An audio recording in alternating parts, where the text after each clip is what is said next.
Nokia 6 Review. Introduction. Guess who's back? Nokia's back. Sorry if you were still guessing, it's not that simple anyway. As most of you likely know, HMD Global is the actual company behind Nokia's hardware revival. After a fruitless absorption into Microsoft's expanding hardware division, Nokia was bought back by former executives of the company in a complex deal which allows Android phones to be made under its namesake. You can read all about that in our coverage of Nokia's licensing agreement, but suffice to say we're looking at one of the fruits of this agreement today, the Nokia 6. And a fine-looking fruit it is.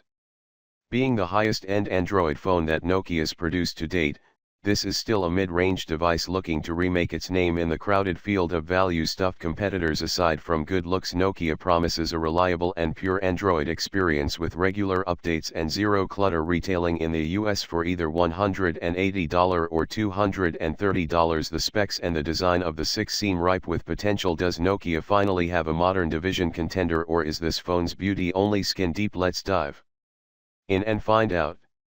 Design. Well, you shouldn't be too surprised here. The Nokia 6 is a good-looking phone. Being a mid-range device, you won't find a bezel-less design here, but a much classier look than most in this category. The 6 sports a precision-milled aluminum body melded with sculpted Corning Gorilla Glass. It's actually quite reminiscent of past Windows phones in that it blends the trademark boxy form factor with modern elements such as the metal body, shiny chamfered aluminum edges, and of course a thinner profile in all black. The phone carries quite a classy and professional air about it that will make corporate BlackBerry and iPhone loyalists look twice.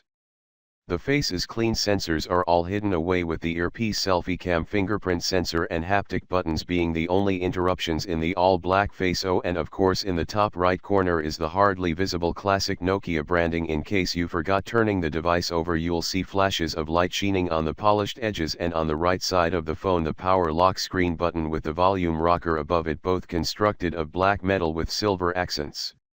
Like the phone itself, placement is good and the buttons are clicky on the metal frame, as well as being easy to get to when holding the phone with one hand. Finally, on the back you're greeted with one more silver accent which borders the oblong camera bump. The bump is slight, but of course any bump at all will have the device resting on it when placed on a flat surface.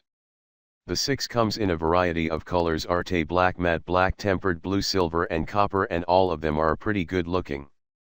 Nokia promises the 6 to be life-proof, and although we know it doesn't mean literally or even close to the level of the so-named protective cases, you would expect at least some level of splash resistance, and you would be wrong. We know it's been a while since Nokia's produced its own phones, but these days you can't even begin to make the claim of life-proof without even broaching a level of waterproof. We certainly hope a miss like this isn't made in their upcoming flagship or even the second generation of the Nokia 6, if there is one.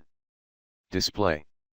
The 6 packs a 5.5-inch IPS display with full HD 1080p resolution, delivering a respectable 403 pixels per square inch. Finer details are represented well. Watching full HD video on this screen is a great experience, especially with the dual speakers producing Dolby Atmos certified sound. Colors are reasonably accurate, albeit a bit on the colder side.